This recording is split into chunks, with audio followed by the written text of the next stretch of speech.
When we talk about retirement, one of the things that we don't really focus on is what the transition looks like. Some people over focus on it. Some people don't think about it at all until they're on the other side. But that transition is so important when we're walking into what I like to call the best season. Today, I have a really special guest that's going to help us think through some of the things that we should be considering before we take that big step. I hope you'll join us. Do you fear what lies beyond retirement? What if it's a gateway to a life filled with purpose, meaning, and adventure rather than an end? Discover peace and fulfillment as you boldly enter this new chapter in Courageous Retirement, a Christian podcast. I'm your host, author and coach, Vona Johnson. Let's get started. My guest today is Toni Thrash. She is an author and a coach, and her book is Start Your Comeback. I think you're going to really enjoy this conversation. Let's just talk a little bit. First of all, you are a transition coach. Tell Yes. me what that looks like. Ah, great question. So maybe what you don't know about me is that I have been an actual coach of basketball, volleyball, and tennis for about 25 years of my life. And because of that, the terms for especially basketball and tennis, the terms for uh, that happen in a game time coaching situation, match game situation, all of that is very similar to life in general. Yeah. And I knew I wanted to be a coach from the time I was in eighth grade. I knew it. I was like, this is what I want to do. I just didn't realize then that it would turn into me becoming a life coach because I just enjoy watching and seeing people bounce ideas off and just come alive with what God's given them, their gifts and their talents that they don't see. It just brings me such great joy to see them, the light bulb go off and they go, "Oh, like this could be it." And so transition coach, I personally walked through divorce and empty nesting at the same time, and that was probably the roughest season of my Oof. life. And from that point on, I've just been trying to help women walk through whatever transition it is. Sometimes they're huge, sometimes they're just, you know, how do I parent a 14-year-old boy or whatever that may be. And so that's what that is to me. And so, uh, and then knowing that you are a retirement coach, which I have a client we just talked about that is 81 and wanted to retire. So I want to know, like, how did you get to that calling? How did you get there? You know, so I took early retirement. In fact, I gave notice to my boss the day that I was eligible for the rule of 85 in our state when I was 55. And it was kind of crazy because I had a wonderful job. I was in the housing finance, affordable housing. I was good at it. And I had developed programs that were recognized nationally. I mean, all kinds of great things. And there was just something that was nagging. It was like that little guy standing on my shoulder going, "You've been dreaming about retirement for a long time. It's time. It's time." And I'm like, but. And I agonized over it. And I would talk to anybody that would listen. And I'd be like, well, and there's this. And then, well, maybe I should. And one day, we were cruising down the highway. My cousin was driving, and so she couldn't just walk away from me like most people probably wanted to do. And she looked over at me and she said, "Are you going to starve to death?" And it was just like, bam, no, no. And that was when I knew that that was the Holy Spirit that had been nudging me, but I was so afraid that I might make the wrong decision. And so I did. And I was a health coach, I was a life coach, I've written a couple of books, I was doing all the things. And as I told you before we hopped on, not successfully. I mean, the books were written but I was striving so hard and I was doing all the things. And none of it was, by the world's definition, successful. And I felt that He was just leading me, saying, you don't need to strive anymore. Your purpose is beyond making money and all of the things that you built your identity around all these years. And I had to learn to trust Him. I have been a believer for most all of my I've always believed. I've been in and out of obedience. Oh yeah, I feel you. but but he needed me to learn to surrender, and he needed me to learn to trust him. And it was through that process that I realized how amazing life can be when we step into that trust and that surrender. And I want everybody to have that. Yes, absolutely. I love that story. Look at you go. That's Thanks. fantastic. So let's talk about your books. What are they? Let's talk about them.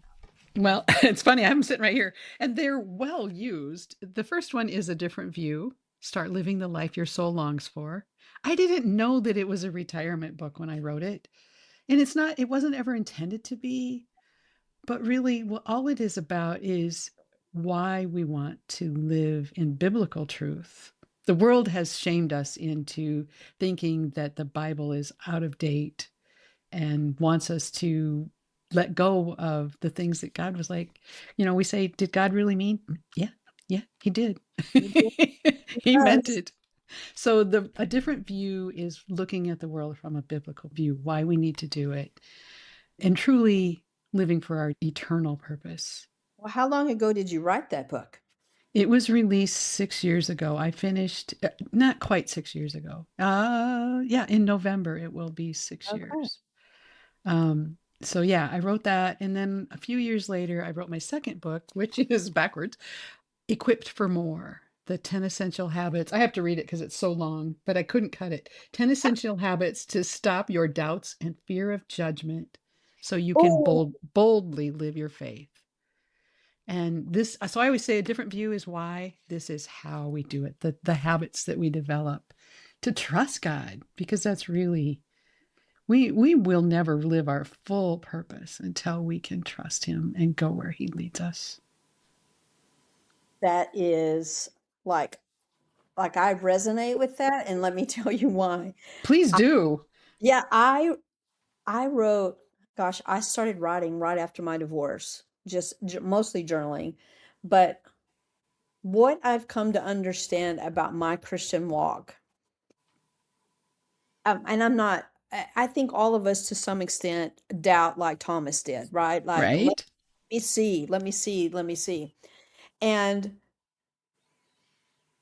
I think that as we grow in our faith, hopefully the doubt starts to slip away Yeah. because we as Christians, from the moment that we believe, as you just said, we are learning to trust Him. But learning to trust Him means that we have doubts. And it means that Mhm. we don't think He's going to take care of us. It thinks that He's not going to come through for us. And so I like to call it doubt resilience because at some point we're going to understand that whatever happens, we might have a moment of panic, but because of where we are in our faith and as we grow and become spiritually mature, then we need to know that God's going to take care of us and He's not, I mean, we are where we are because of Him. And so doubt is not necessarily a bad thing because it leads us to believe. And without doubt, I mean, if Adam and Eve hadn't sinned, we wouldn't have to worry about doubt, but we do. Yep. And I have a chat with him about that when I get to heaven. Because I'm like, for real? Well, this could have been so much better. But but anyway, so I But He love that. wants us to have choice. He does, and I'm grateful for that. I am Even though too. I, not always made great ones as Yep. because we have sinned, but that doubt that we have, and knowing as we progress in age and mature in our walk with him, then hopefully the doubts are not a mile long, they're, a quarter mile. And then they continue to shrink as we understand that whatever happens, God has seen it. He knows it was going to happen and that he's got the whole thing figured out. That's what I like to Yes. think. So, And thank goodness we don't know what's coming down the road because, isn't that the truth? Because we'd be like Sarah, or we'd be right? into our own hands, and then we'd royally mess it up, I Yeah. guess. So tell us about your books. I just have one. It came out just this past May. It's Start Your Comeback. Oh, And yes. I that's the name of my podcast. So anyway, that's a long story about how that all got created. But I wrote it because I have seen women over the course of the last 13 years not understand that there are things that they know that they need to know. That I had someone just tell me the other day that she appreciated the way that I wrote in the book because I allowed or gave the reader permission to feel all the things because it was Mhm. normal. Because it is normal. And it doesn't matter what the transition is, what you're feeling and experiencing, and the fog, and the shock of it all. And so I wanted to write the book to encourage other women who are walking through any life transition that they weren't alone, that they weren't crazy, and that it would encourage them to not just get stuck on the bench. And Right. I love the bench because it's a good place to be in a basketball game. It's a time for a breather or whatever, but we can also get stuck there. And it's okay to be there, but we don't want to stay there too long because then I feel like we miss out on our purpose, as you and I talked about before we hopped on, is that it's that important. And the enemy would like us to stay on that bench, Yes. glue us to the bench so that we can't go and do what God's called us to do. And so that's the reason I wrote the book. And I I mean, it's meant to minister to women. That's what I want. So I love that. And I love how you wove your life into your book about advice for life. And to me, that's one of those things that I think sometimes we forget that God uses all the things. He leaves us breadcrumbs throughout our whole journey that we can go back and weave into what it is that He will help us use in what I like to call our best season. Because hmm, sometimes it's going all the way back to our childhood, the things we love so much. And then we let life just sweep us away and we started doing things we didn't really love so much because we were too busy or we were too. In fact, so if true. I might, one of my favorite stories is my mom. You know, we talking about your 80-year-old friend and your 81-year-old friend. When my mom was 80, she started painting again. She had painted when us kids, like when she was first the empty nester. She had gotten divorced years before that. And she's actually quite good. I've got some of her work that I use in my speaking and things. But anyway, she just, life was busy. She didn't have the right light. She didn't have the right space. I mean, there was always another reason not to do that thing that she loved so much. And when she was 80, she started again and she was in her first art show. And I was helping her set up. That's fantastic. Isn't it amazing? I was helping her set up and she was just beaming. She was so excited. And then she stopped and she said, I feel like I've wasted my whole life. Hmm. broke my heart because I'm like, Mom, no, no. This is the woman who I went to for everything. She could do anything. She left her secretary job and became an insurance salesman at, I don't know, 45, 50, whatever. I mean, she just, incredible, incredible woman. And it just broke my heart that she thought that. But it was because she didn't allow herself to do the things that she loved so, so much. So it's never too late, right? Like I said earlier, there's time left on the clock, which to me means as long as you've got breath in your lungs, you're still capable of doing what God has called you to do and to be. Because game's not over until the clock says 000, right? I admire that about your mom because it's so important, and it's hard when they get to that age, because I mean my mom's going to be 84 in September, and we talk every day about stuff, and I'm just like, you're so good at these things, why aren't you doing them? You could still do them. uh, and it's never too late, because what I've learned, and I know that you know this, is that, like you said, we don't know what's coming. We don't see. And I love the term, someone told it to me years ago. It says, we can't see around the corner. We don't know what's coming. We don't know what's around the corner, but God does. Yeah. He sees and he knows. And that's just one of the most comforting things um, that you Yeah. can experience as a Christ follower. Yeah. Yeah.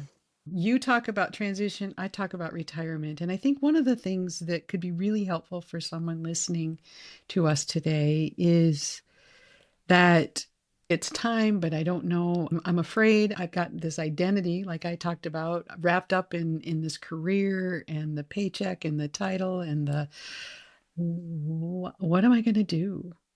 And I have a girlfriend. I love it because she was talking the other day and she said somebody had asked her, well, what do you do when you're retired? And she said, anything I want to. Yes, I love it. Yes, that's right. But I think there are people that are afraid that they will just, they're sitting on the bench and they're afraid to get off the bench because it can be scary out there to try new things and do different things. So what kind of advice would you give someone who's ready, they're ready to make the change. They're maybe they either don't love their job anymore or they just know they're tired. Maybe they're, whatever. Sure. How do I get off the bench? Well, I'm going to backtrack just a second, but because what I feel like, and you just said it, is they're fearful. They don't know what's next. They don't go to the office on Monday morning, and they don't have a 9 million emails to answer or calls to take, and they don't know what to do, and yet the fear is what's really keeping them on the bench. And so, um I have a saying. It's one of my favorite sayings because I typically, because of how God made me, I'm a planner, a backup planner, and a backup planner to the backup plan. Which I think it's hilarious he brought us together. Wait, and so I tend to operate fear. I see things. This could happen. Well, this could happen. Well, that could happen. What are you going to do? And that keeps me stymied, and it keeps me, on the bench. So here's what I would tell them first: is today fear is going to be the losing opponent, because I am not going to let fear keep me on this bench anymore. And that's the first thing I would say. And they sometimes have to practice that in the mirror, because fear rears its ugly head on a minute by minute basis. It doesn't until you kind of start to tame it. But then the second thing is, I would just encourage them so much to start thinking of the things they used to enjoy or the things they've always wanted to do. I don't care if it's basket weaving or crocheting. I want to learn to crochet and I haven't done it yet. Um, Maybe they want to travel to a foreign country. Maybe they want to learn to play golf. It doesn't matter. Just start making that list. And then the next thing is literally just go do it. Yeah. and see, because what it teaches us, right, is, oh, I hated that. I don't ever want to do that again. And we're older now. And so we're not people pleasing anymore. And we're going to say someone invited us to go learn pickleball and we went and played and we were like, "Oh, we're terrible at this. I don't ever want to do that again." You get to say that. And so being able to understand what it is you really love and not settling for less. And it takes a minute to find that. It's Yes. not going to be, I'm going to wake up tomorrow and it's a process. So those would be the first two or three things I would say. What do you think about that? I don't disagree with anything you said. I think there are times when I absolutely agree with the think back to the things that you've always loved to do or haven't had time to do or wanted to learn and haven't taken the time to learn, those kinds of things. I think that the world is just wide open to us. And I feel like maybe the best thing is if you are fearful. And it's funny because I literally just had this conversation with my grandsons. My 10-year-old and my 5-year-old were involved in this conversation. And the 5-year-old was afraid of something. And so I asked the 10-year-old, who I know can be really timid about stuff. I said, "What do you do when you're afraid?" And he Hmm. said, "I just do it." Oh, so good. I love it. I just do. Yes, And he hasn't always been that way, but he learned that he had to just do it to get over the fear. And I think, my advice to someone would be if it's a big fear, dip your toe, an example that I have, you talked about traveling. I am signed up to go to Israel the end of September. fabulous. There were a number of people that I know that were signed up to go and have backed out because they're fearful, I assume, of what's going on over there. And of course, I don't want to walk into a war zone. And at this point, it's not where we're going to be. And I travel enough and I've traveled for my career, so I feel blessed that way. And I realize that I probably have less fear than a lot of people about traveling because that never across the ocean kind of thing. But I'm like, well, if we cancel at the last minute because there's something going on, we'll cancel at the last minute. And quite honestly, my attitude is if I die walking the streets where Jesus walked, I'm okay with that. I, I'll say goodbye to everybody before I go. I um, love but maybe you're not there yet. Maybe you're one of those people that are really timid about that. Well, don't go there then. You know, go to California. That's scary enough. it is for sure. I mean, and honestly, one of the couple of the people that I talked to about it that have traveled extensively both said, I feel safer over there than I do in some of the cities right here in America. Of course. Not to scare anybody, but to encourage you to really think of it in perspective of if this is something you want to do. The reality is that I could stay home and I'm going to say my couch, but it's the same thing as sitting on the bench. If I was afraid to travel and I was afraid to do anything, I could die sitting on the bench too. Ah, that's a showstopper right there. Yes, you could. And But I don't wanna. I don't want to either. I want to live every day. In fact, I gave a talk about how when I just turned 65, I'm on Medicare. What? I'm Didn't not even far see that behind you. coming. I've got 2 years behind you. Yeah. But for me, it's like I'm realizing that I am on the downhill, I'm probably not going to live to 130. So, I've got more Okay. years behind me than I have ahead of me. Yep, gotcha. And I look at my parents and the heart disease and the dementia that are probably coming, but I'm eating better. I'm exercising more. I'm doing the things that I know to do because I want to enjoy every minute that I Mhm. have. I Absolutely. Yeah. Yeah. I So love that. Well, I'm gonna share a story. I hope that's okay. please do.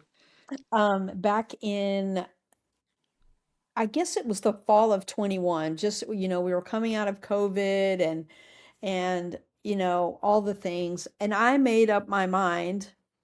I'm single, been single this whole Mm. time. So I decided I love to go camping and I sleep in a tent, which not many people do, but I don't mind it at all. I think it's quite lovely. And so I decided that I was going to take on a new a new adventure. And so I started planning it. And I started in January and I planned my entire route that I wanted to go. I paid for my campgrounds ahead of time.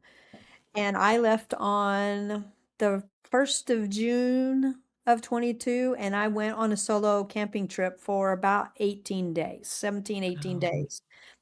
Uh, a lot of that time in campgrounds, I had zero service. I had a satellite phone that I purchased so that my boys could keep track of me. We had a what do you call it? We had a system worked out to where I would check in at bedtime and I would check in by 10 o'clock in the morning, our time here in Central in Texas, because I might be 2 hours behind or whatever. But I went from Texas to Colorado to Utah to Arizona, New Mexico, and home by myself, scared to death, fearful. But nobody else wanted to do it. No friends wanted to do it. And I was like, these are places that I wanted to see. So I did it afraid. And going back to that, it's like your grandson, just do it afraid yeah, because you don't have to plan something that big, but you can do something that you're afraid to do. And like you said, dip your toe in it and test the waters. And if you don't like it, you don't ever have to do it again, which is right. the beauty of it. So I just the fear thing, gosh, Yeah. I mean, I really resonate with that and still struggle sometimes more than others, but man, I've just learned to let God do what he's going to do and I'm here and I have a roof over my head and I'm not starving and I have a job and so life is really good for me and it's only because he's so good to me. So, I love that. Thank you for sharing that. And bravo. I mean, we're talking about courageous retirement here. Yeah. well, I mean, not everyone enjoys that, but I mean, I love doing it. But we all have our version of what we want to do, but we're afraid to do kind of thing. So I think that's huge. I actually have a friend, and right now I'm stumped to think about even who it is, but their mother decided that she wanted to travel. So she bought a travel trailer of some sort and she travels throughout the country on her own. She checks in every once in a while with the kids and that's what she wants to do. It's what she loves. And why not? Why Why not not? indeed? That's next on the bucket list for me. Is it? Awesome. Awesome. Well, that sounds like another book to me. You I never love know. it. And that's just it. We have to we have to listen. You know, I believe God puts the desires on our heart for a Mm, reason. 100%. And when we all have a story to tell, whether we write a book, do a podcast, write Substack, a blog, whatever it is, we all have a story to tell. And people learn from our stories and our experiences. And even if it's just sitting down with coffee with a good friend or a new friend, when we tell those stories and we tell how we trust God, that helps them to learn to do that too, right? Absolutely. It's like watch what God did for me because he may not do the exact same way. What I love about the Lord, and I'm gonna bunny trail, is that he knows us so well that he's not going to answer me in the same way he's going to answer you. He's going to answer Vona in a way that Vona understands who God is to her in her life. Right. He's going to throw some surprises in there. He's not going to, you're going to say, I want it done this way. And he's going to go, no, I'm going to do it this way. But he answers us, I feel like, not theologian, but that he answers us according to how he made us.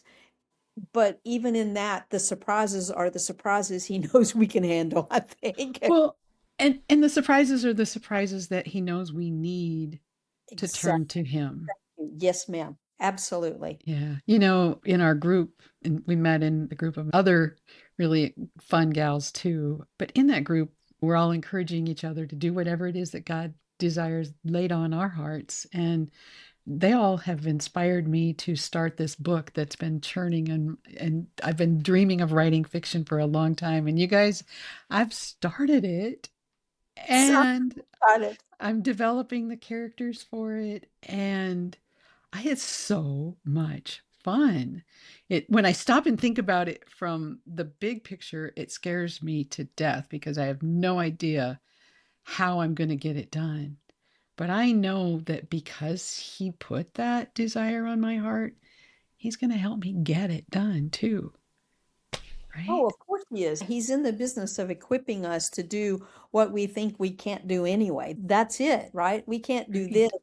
Yes, we can because God's power equips us to do it. And I'm so proud of you. That's fantastic. It's Thank you. Yeah, it's like I said, it's something that's been just mulling around there for, I mean, I told a girlfriend I was going to write it a year ago and hadn't lifted a finger until you guys inspired me this week. Great. Now I need to figure out how I can hold you accountable to it in the group chat.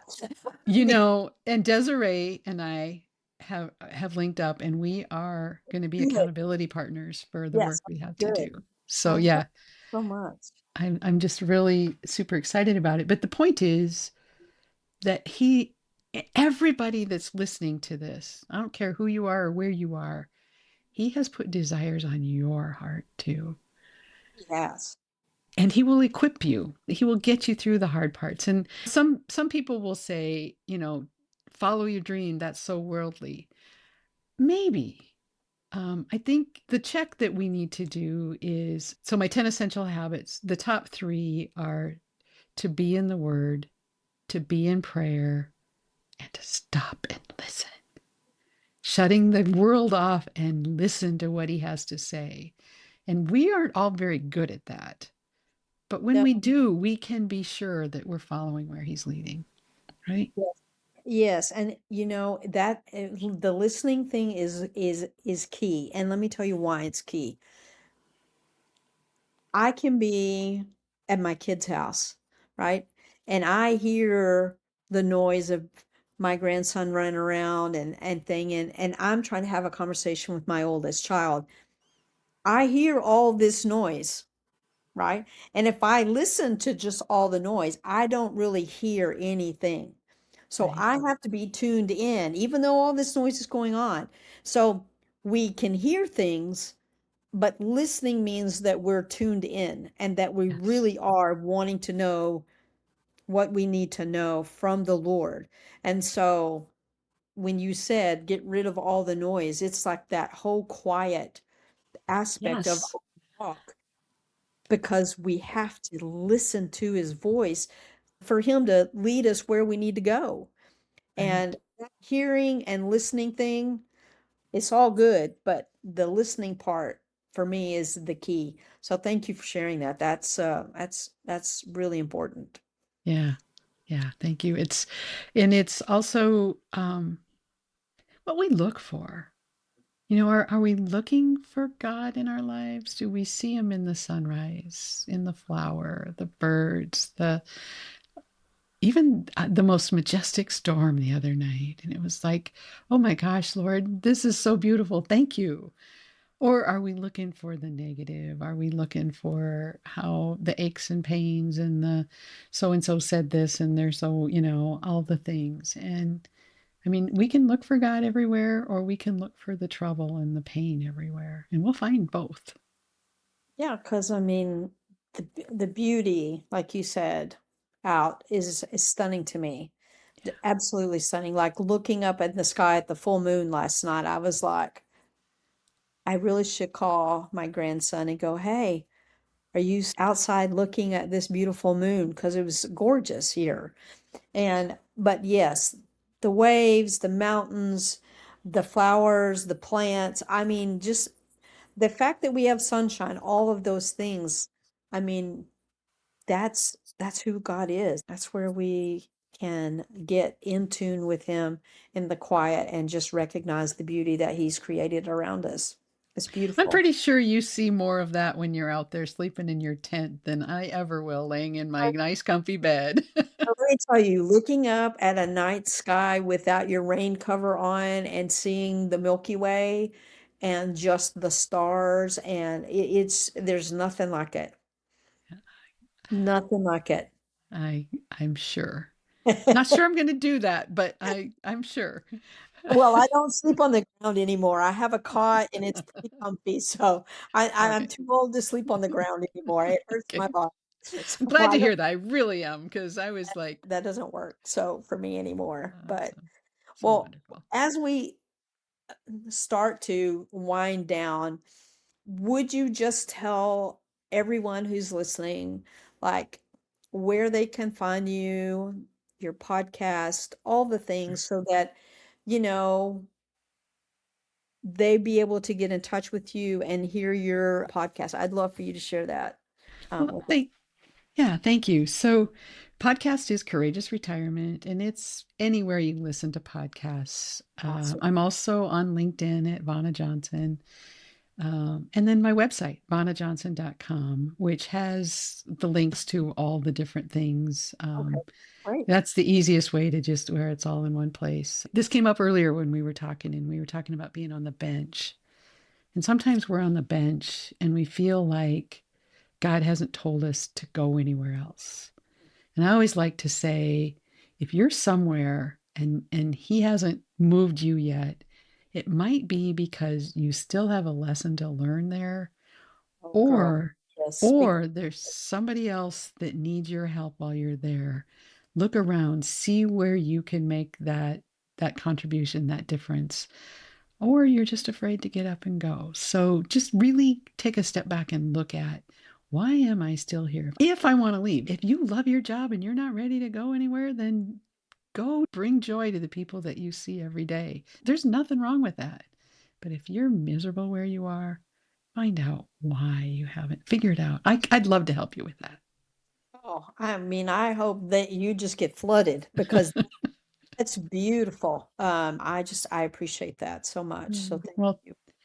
thank you. So tell us, if somebody's listening here and they're like, oh my gosh, I need more of Toni in my life, how do they find you? Well, sometimes I'm too much, but okay. I doubt that. You can find me, it's pretty simple, which I'm grateful for, ToniThrash.com. You can find the links for the book, which is on Amazon, the workbook that goes along with it. You can get it on my website. The podcast is Start Your Comeback wherever you listen to podcasts. And I'm pretty heavily involved on Instagram, so it's just at Toni Thrash. It's pretty simple to, and I'm also right on Substack. Yeah. I just started that recently, so you can find me there as well.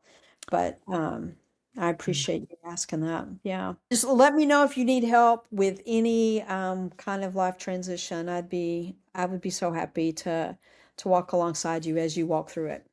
Oh, I love that. And this has been such a joy. So, Toni, is there anything that we haven't talked about today that you think would be important for your listeners, that you would like to put out there, or maybe remind us of something that we didn't maybe land on long enough, or are we good?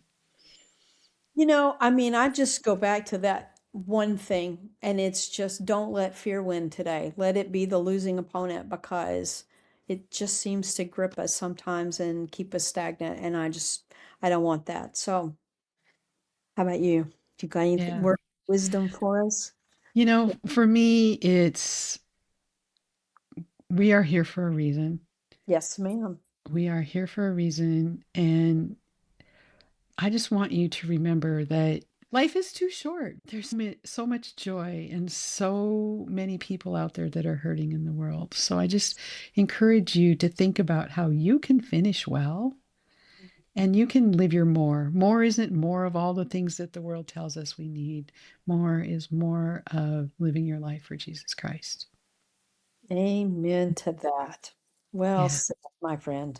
Yeah. Oh, this has been such a joy, Toni. Thank you Yes, it so has. much. I look forward to many more conversations. Likewise, likewise. All right. What a blessing. Thank you Yes. so much. I really want to thank you for stopping by today. I hope that you found some nuggets that you can pick up and carry along with you in your journey. And I look forward to seeing you back here in 2 weeks for more of Courageous Retirement. And in the meantime, just remember, this may be the beginning of your best season.